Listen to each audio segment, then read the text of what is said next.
देखिए हर खबर यहीं पर, सब्सक्राइब कीजिए TV9 Bharatvarsh.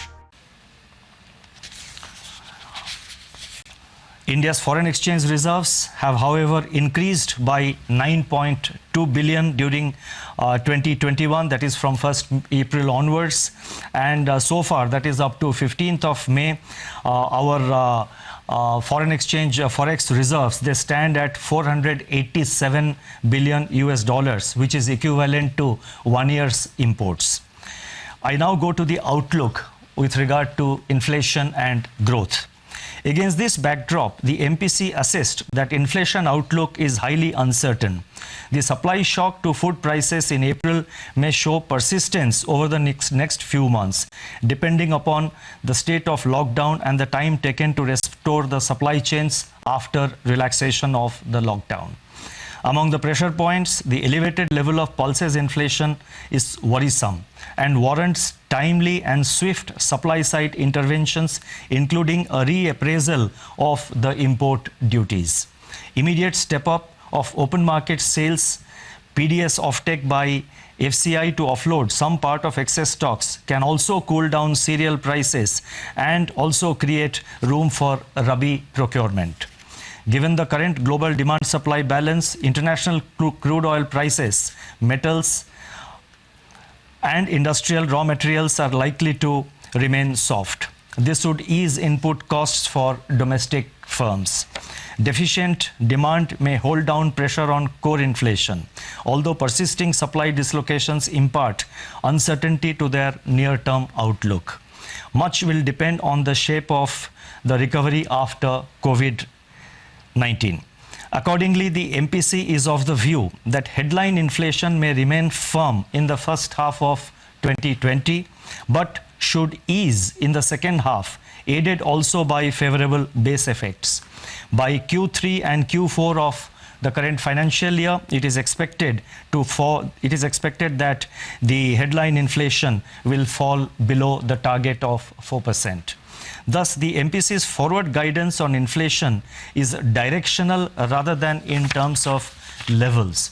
Going forward, as and when more data are available, it should be possible to estimate the path of inflation with greater certainty.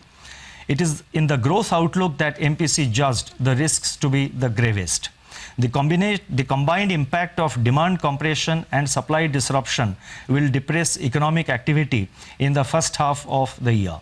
Assuming that economic activity gets restored in a phased manner, especially in the second half of this year, and taking into consideration favorable base effects, it is expected that the combination of fiscal, monetary and administrative measures being currently undertaken both by the government and the RBI would create conditions for a gradual revival in activity in the second half of 2021.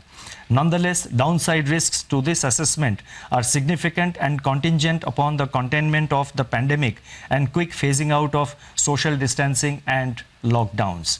Given all these uncertainties, GDP growth in 2021 is estimated to remain in the negative territory, with some pickup in growth impulses in H2 2021 onwards.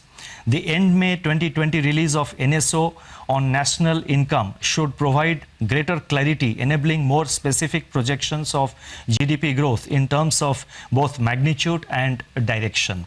Much will depend on how quickly the COVID curve flattens and begins to moderate. As the nation prepares for this future, the words of Mahatma Gandhi should inspire us to fight on. I quote, "We may stumble and fall, but shall rise again," unquote.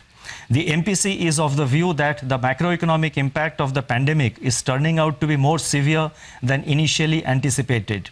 Beyond the destruction of economic and financial activity, livelihood and health are severely affected. Judging that the risks to growth are acute, while the risks to inflation are likely to be short-lived, The MPC believes that it is essential now to instill confidence and ease financial conditions further. This will facilitate flow of funds at affordable rates and rekindle investment impulses. It is in this context that the MPC voted to reduce the policy repo rate by 40 basis points from 4.4 to 4%. If the inflation trajectory evolves as expected, more space will open up to address the risks to growth. Now, I turn to some regulatory and development policy announcements. अड़ी सोमवार से शुक्रवार शाम 6 बजे सिर्फ TV9 Bharatvarsh पर।